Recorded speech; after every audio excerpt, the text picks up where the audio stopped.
Well, hello everyone. Welcome to the second workshop in the Grand Island Public Schools Foundation series in partnership with Grand Island Senior High. We are doing 3 workshops to get kids ready for scholarship season. And so we had one last night. We have posted, I think, a link to that on our website. It will be translated as we get time to get it done translated. So there'll be a link to the translation as well. We are posting all of these as links. So we are recording. So how we're going to work tonight is Mr. Niederklein has joined us from the Grand Island Senior High Counselor's Office. And he's got some great tips on how to procure and look for scholarships, where to look. And if you have questions along the way, we'd like you to put them in the chat. We're going to be monitoring that chat. We'll also probably put some web links in there and that sort of thing, so we can kind of keep you engaged and know where to go to find things. So welcome. Thanks for joining us, and I'm going to turn it over to Mr. Niederklein.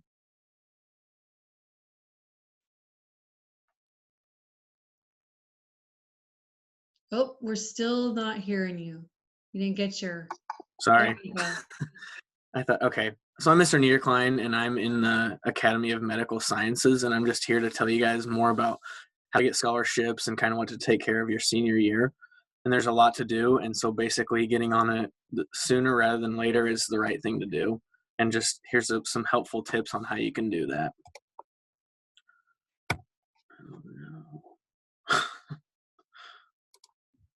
Okay, so the agenda tonight is just to talk about scholarship info, the need to do. I know I've sent out a cap, gown, and senior survey, and that's really important so we know which scholarships you might be available to get.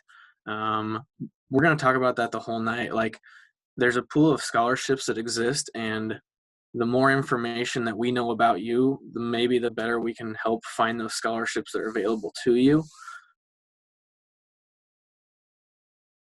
Letters of recommendations, how to get those, everything like that. You're going to need your transcript sent to your college, and we'll talk about that as well. I also want to just note that class rank is something we no longer do. So on all your college applications, you just put NA or we no longer do this or something like that. And the colleges should understand what that means, especially during like the COVID times. Class rank is really something they don't consider anymore.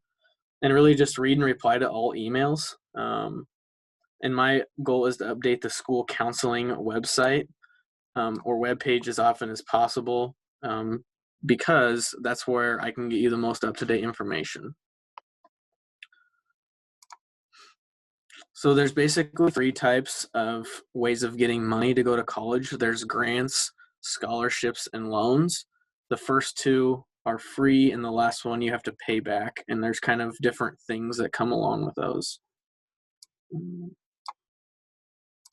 All right, so grants are usually from government organizations. There's not a whole lot you'll do with grants as a senior. I'm just gonna get all of these undone. But so scholarships are usually from groups, organizations, or individuals, and then loans are usually from government or banks. And basically grants you don't have to pay back, scholarships you don't have to pay back, but loans you do have to pay back. And if you have any questions on those, you can ask a school counselor, but really the biggest thing is knowing that a loan is something you have to pay back eventually. So what I tell kids is if you're looking for scholarships to apply for, it's probably one of the highest paying jobs you'll ever have in high school, because if you write one essay, it could give you $1,000 or $1,000 a year or whatever the example might be. It's really hard to get that much bang for your time in any other way while you're still in high school. And, you know, there's different ways of looking at that, but I guess if I were to give myself advice, being out of high school a few years now, I would probably tell my high school self to spend way more time on scholarships and writing good essays and doing those things, because that would have allowed me to pay back my loans quicker or do things quicker. And so basically, if your full-time job is filling out scholarships, you probably have a really high-paying job.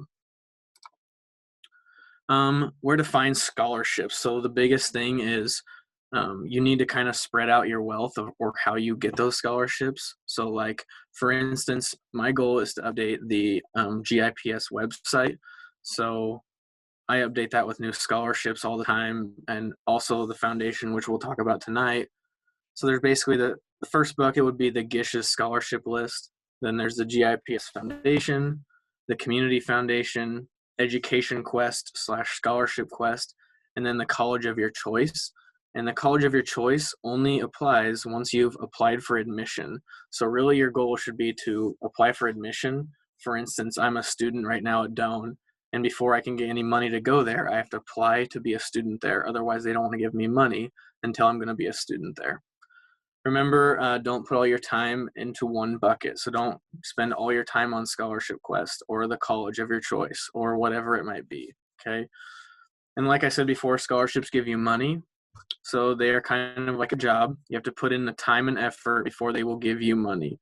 And like I would have told myself in high school, spend more time on scholarships, because you'll never have a better paying job than free money for doing those types of things.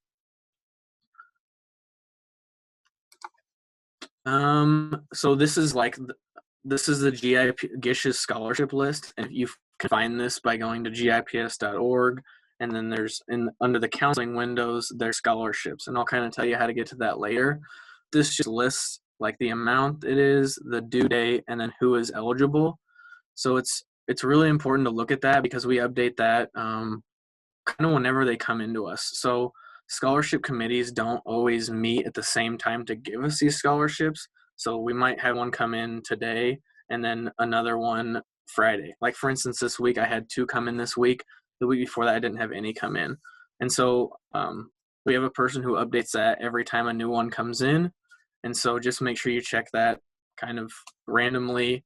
But obviously before December is a really good time, before the end of December, because that's when most scholarships kind of have due dates and things like that. But you can just look at who is eligible to apply and really focus on that. If you're not eligible to apply, don't waste your time filling that out, like young men who plan to attend UNL or must have a B+ GPA. And so it's really important to know your GPA. There's a million things I could talk about with each one of these things. And the ones that say varies, it just means that you're going to like have a fit a certain criteria. Which ones you're even eligible for. Did you, Tracy, did you want to answer any questions that in the chat right now? I can't see them, so. Oh, it's me in the chat. I've been putting those links into the chat to your page and to the current scholarship page. So I just put the links in the chat. Okay, thank you. And then, so the 2 scholarships that we might touch on a little bit more tonight is the GIPS Foundation and the GI Community Foundation. And Tracy, if you want to kind of expand on those, you can. Sure. So the GIPS Foundation scholarship, we call these buckets, right? So it's a one scholar or one application for all the scholarships that we offer. We will have a separate session on that scholarship application December 1st, but just know that it's a comprehensive online application where you fill it out. And sincerely, I had a senior go through this last year. It is comprehensive. It's the longest one he did fill out, but it's the one that he had the most opportunity at, because there are probably over 104 guidelines in it. Not that you have to fill out 104 essays or anything like that. A lot of them use the same ones, so we're pulling from the same things. And then it sorts you into the piles of scholarships that you qualify for automatically. And so that's that application. We'll go into more depth on it when we get to December 1st, when we do that workshop and how everything works with that. But then the Community Foundation has a similar apparatus. They have an online scholarship application. Theirs works just a little bit differently than ours. Ours, we ask you all of the questions up front and sort you into the proper buckets. So let's say you qualify for, 17 of the 100 scholarships. You would be in those piles to be reviewed by reviewers. The Community Foundation scholarships, you fill out an application first on their online, and then once you hit accept, or once you hit uh, go on it, basically, then it says, oh, okay, it looks like maybe you qualify for a couple of additional scholarships. And so then you would go in and answer the questions that you didn't answer in those scholarships, because they don't want every kid answering the questions. It's just the kids that qualify. So theirs operates a little differently, but it's sort of the same. Kind of the same concept, but you have to actually submit that one before you get the extra ones to open up for you. So 2 big buckets. Community Foundation has probably, I don't know, about 70 scholarships in their bucket, and certainly a great place to go. I would always do these 2 for sure, and any scholarships that your school offers. And then Mr. Niederklein will talk probably about another one that is really a high probability for Central Nebraska kids. So I'll turn it back over.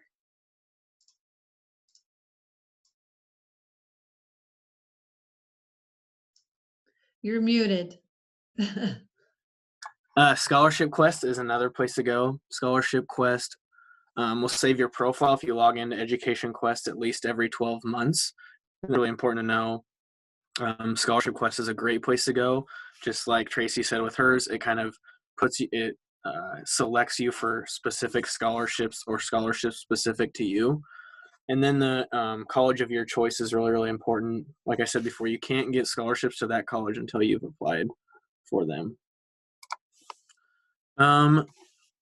This is a really, really important one for Midwest students, I guess, the Susan Thompson Buffett Foundation. So every year they have new requirements. This application opened November 1st. I actually have it linked on their school webpage. There's a clickable link there for you guys to sign up for if you want more information and want to start signing up for the scholarship. But the requirements for the online application are application forms, 2 recommendations, student aid report, and that's actually on that student page. Oh, yeah, I guess you'll figure that out when you find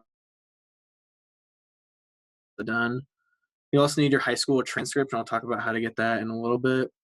This essay is 1,000 to 1,500 words, and it's really important for you to know what they want in the essay. So like last night we had the essay writing workshop, and it's really good if you guys can look at that too, just to get an idea of how to write a good college essay, and we'll post that on the foundation's website. And then you'll need a consent form as well, and it'll walk you through how to do those things. So the application deadline is February 1st at 5 p.m. Central Standard Time or Mountain Standard Time. But so basically that means these applications have hard deadlines, and if you don't meet that requirement by the deadline, then you lost out on that pool of money. So just make sure you're doing what you need to do to be selected for those scholarships. So here's how to get to the website if you haven't already, and if it's in the link, great. But if you go to gips.org, use the drop-down bar at the top left to select right now in senior high. Click on the school counseling page on the left side. So here's some really good information, like for instance, my senior to-do list, senior trifold, school profile. It's really important to see how many kids are in your class, things like that. On the virtual college visits, that's all virtual college visits in the state of Nebraska. And I try to update that as often as I can. But really, if you want a virtual college visit, probably go to that college's website, and they'll probably have a link there, because most colleges aren't allowing kids on campus at this time. So you might have to go and do a virtual college visit or something like that. We also did the FAFSA stuff, and so there's more FAFSA information and like how to fill it out, what to do, who to call if you have questions. So that's going to be farther down on this screen once you guys get to that. I just really want you to look at this website for updates because it's really going to have, like today I post something that the minute I got it to it because I want you guys to have the most up-to-date information, and the only way that I think I can get that to you is through a website. And hopefully, and if there's different ways, then I'm happy to do it a different way. But this is kind of what we're going to try for now. It's really important to know who your counselor is, and that's listed on the page. And if you don't know, it might be listed on your Synergy, like your student view. But it's going to ask you that in a lot of applications, scholarships, things like that. And so I just listed them there. But make sure you know who your counselor is because that's going to be really essential when you're filling out scholarships. This is once again the senior website. It's really anybody who is a graduate this year. So, you need to make sure you do the cap and gown and things like that. And I've sent you a form with that link. And like I said earlier, the sooner you fill out that form, the more scholarships we can probably select you for, or just the more opportunities available. And so I'm really just trying to teach kids, hey, read and answer emails because that gives you more chances for better things as a general rule. I've also had a few students this year ask me for letters of recommendation, and one common thing is to give people at least 5 days advance notice. I know that I've had students in the past, they say they want a letter of recommendation or a scholarship, and they give me like a day to finish it. Well, that's a student that's prepared, and I really don't have time necessarily to do that. So it's really not it's not a professional thing to do. Just give people time to do that, and they'll write better recommendation letters for you. And so that's really what you need to hear is that the more time you give them and the more you tell them about yourself and the important things to you and like kind of what your goals are, the better recommendation letters you're going to get. So there's more on this. Just ask nicely. You're asking for a favor. Don't expect a letter. You can ask for it at the bare minimum. Be respectful and polite when asking. Be sure the teacher is aware of the deadline. So like if I don't know what deadline, you might take longer than they need to. Give the teacher a little information for what you plan to use it for. So the quality of letter you get in return will be higher if the teacher understands what it is for. A prepared transcript or resume is helpful and can make it easier for a teacher to write positive recommendations. Ask your English teachers too to look over them if you want to, or your parents or someone that you trust to look over those letter of recommendation or what you're asking them and just see, does this sound like what I'm asking for? Requesting transcripts is something you're going to need to do often as a senior. If you are name letters A through L, you'll have Paula Holm. And if you're M through Z, it'll be Julia Hoshi. And so many people who can provide you with an official transcript.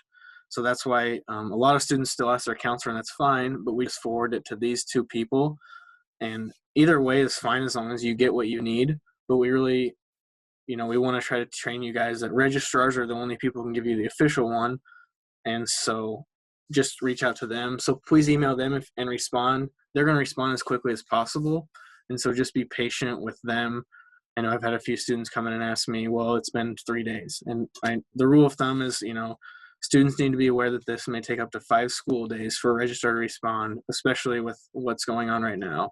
Some of them aren't in their office every day. Some of them are out for various reasons. So just everybody's doing their best. And so just give them time to respond. Deadlines. So make sure you guys are checking deadlines. If you don't know when a deadline is, try to look it up first and ask later, and just so you know when things are due. It's just really important that you don't have to pay a fee for something that you shouldn't have had to pay for, and you don't want to miss out on opportunities.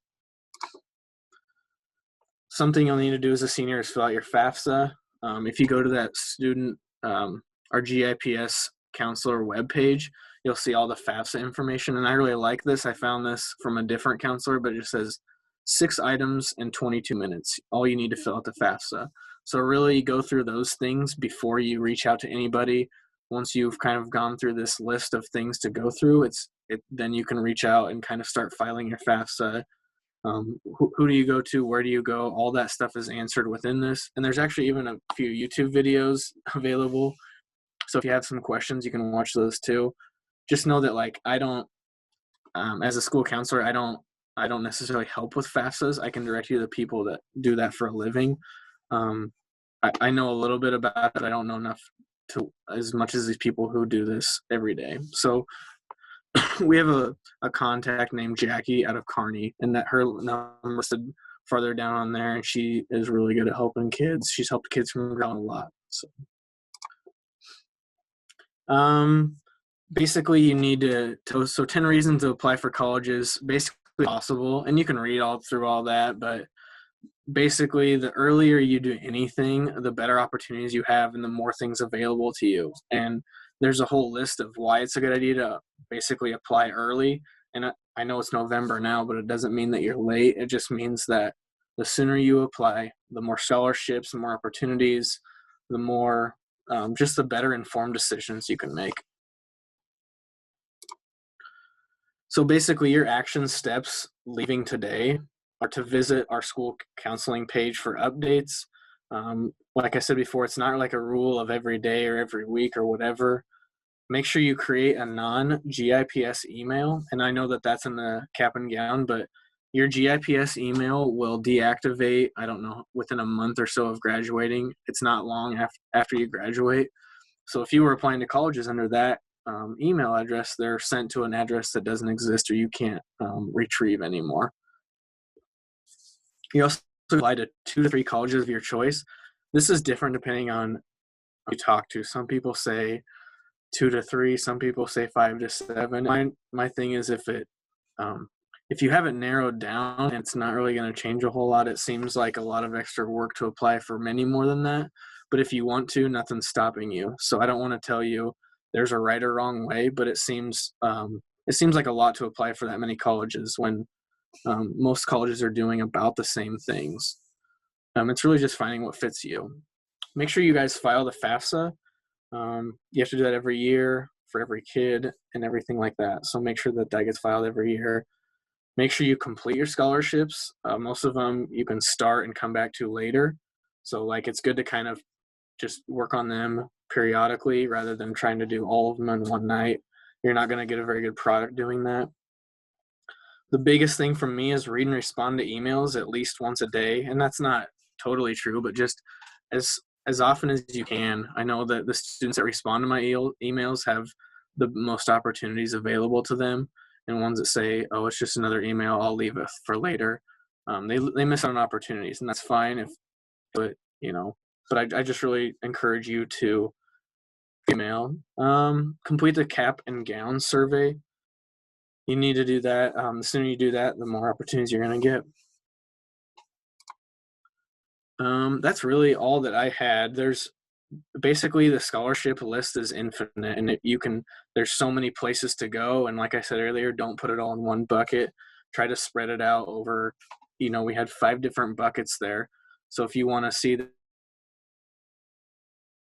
I remember where to find that scholarship, all of this stuff is going to be on the school website, and I just ask you to go there.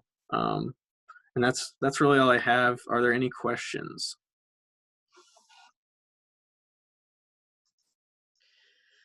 So I've been blowing the chat up, Mr. Niederklein, with links to different scholarship sites, the things that you're describing, and then also the GIPS Foundation sites. But if you have a question, you certainly can unmute at this time if you'd like to, and we'll try and help you. Otherwise, you could throw it into the chat, and we'll just kind of wait a little bit and see what you got. And Mr. Niederklein, if you could unshare, then we could perhaps see our people. So we have a question in the chat. How do we find things like student aid report and consent form?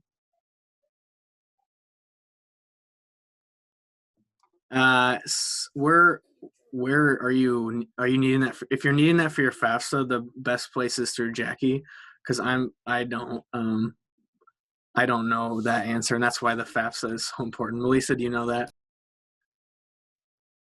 The student aid report is going to be in your results from doing your FAFSA. You will get an email back that has a link, and that's going to include your EFC, or estimated family contribution. For those of you doing the Susan Thompson Buffett, that student aid report will come back. It's a 5-page item that you need to download to your desktop before you try to upload it to your Susan Thompson Buffett application. I'm not sure which consent form you might be referring to, Carlos.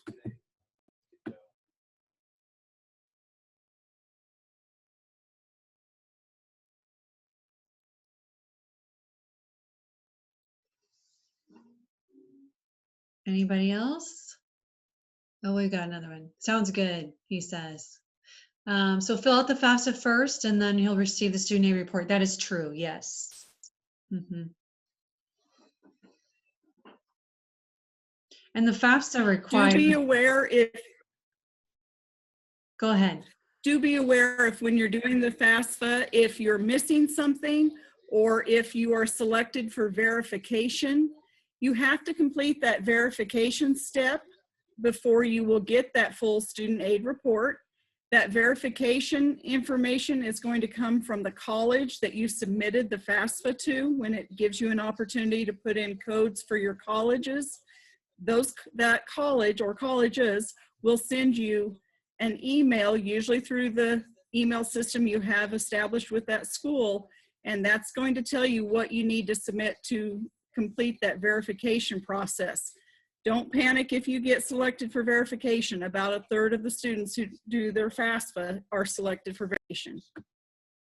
Yeah, and it is a couple steps in the process just to get the account ready to go. So it's not like the day you decide to do it that you're going to get it done. It's you're gonna apply to it, and then you'll get codes, and then you'll move forward. So just understand that it's not fast. Once you actually get in the application, it takes about maybe an hour or so once you get in. So. We have another question in the chat. For every scholarship that requires a recommendation, do I ask a different teacher for the letter? In our case, we say no. In our system, you will be required to have 2 recommendations.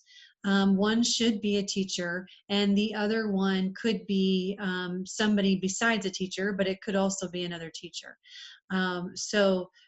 Those recommendations will flow through your entire thing, and you could ask them to do this. You could ask the same people to do those recommendations for the community foundation.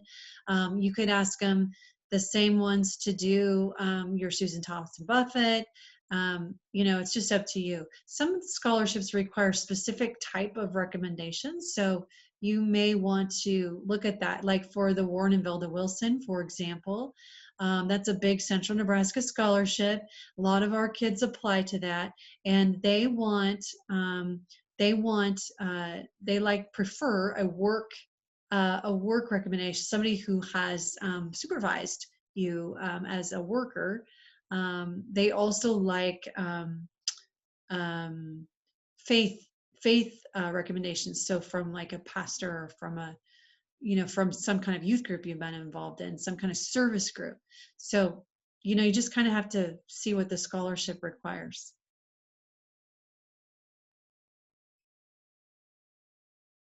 All right. Anything else? I think Carlos just said, can we use the same recommendation for multiple scholarships? And absolutely, it's just depending on if it fits what they're asking for. And so it's kind of better to maybe have which scholarships you might apply for, which types of letters of recommendation you might need before you ask for them, just so you know kind of what generally to expect, because they're all going to be similar. But I guess try to make it more general would be my my advice. I don't know if you guys have anything different to add. Right. And also, many times anymore, you are not going to get an actual letter that you upload. It's going to instead ask you for a link or ask you to give them the email address of your reference writer, and they will receive a link and have to fill out a form. It is not always a true letter that's written anymore. Systems have become much more streamlined with online responses. But just ask your reference writer, can I ask you to write multiple ones? Or sometimes they may, what Mr. Niederklein was referring to, they may ask for like a character reference. Other times they're asking for an academic reference about your abilities or your special talents. Or sometimes they're asking for information more about financial need or hardships you've overcome or some particular strength that you have. So you need to read those details carefully.